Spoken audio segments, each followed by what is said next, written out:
perceptual layups, it's really hard to make layups realistic.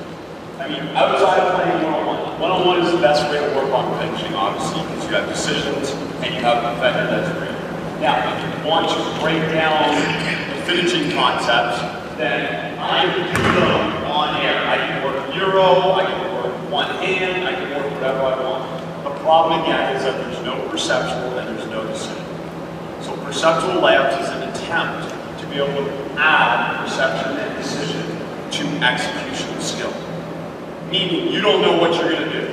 Here's the basic starting point is, I start under the basket, we start moving at the same time, which is a relative term, but he should not catch it stationary, and I should not pass it stationary.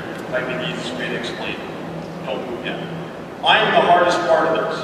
And this is the part I was just saying, when I teach it with young kids, the part they really struggle with is defense. After I pass it, I step, stand. That's all I'm doing. You'll see them take all these extra steps and move out of the way. It's just step, stand. He doesn't know where I'm going to move. All he knows is I'm stepping towards him, and then I'm going to step to the side. He is either going to end up in my path or not in my path. So either he has a little bit uncontested or he has a contested. And he's got to make decisions based on that. He doesn't know in advance. So he started going this way. He saw me move that way. So his immediate reaction was to obviously take the side step or Euro or whatever you want to call it. So now, what it actually brings together is there's two perceptions and there's two decisions happening. The first perception and decision is relative to me, the defender. What's the second one relative to? The basket.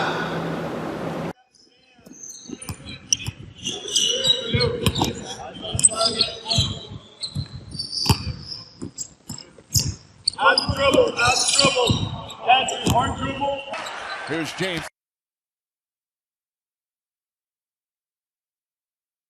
Behind the back, gets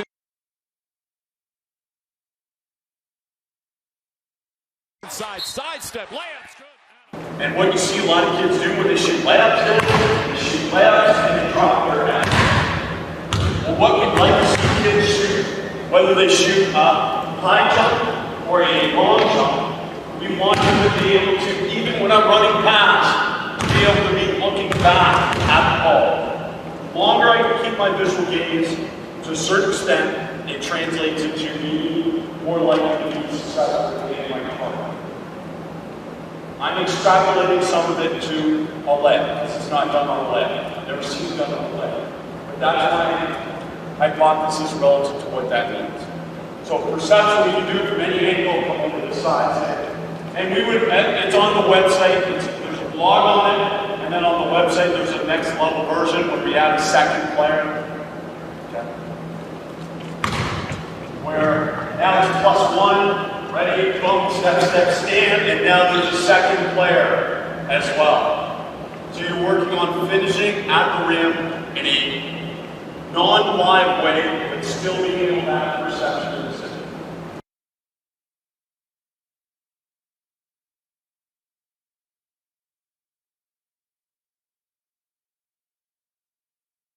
So what John brought just before we go, brought to me, which I agree with 100%, is when we added, I think Frank was the guy who added the ring is the +1 on 2-on-1 ball screen or 2-on-1 handoff or 2-on-1, and they drove it, and now Frank's at the rim. That can be perceptual players of some kind.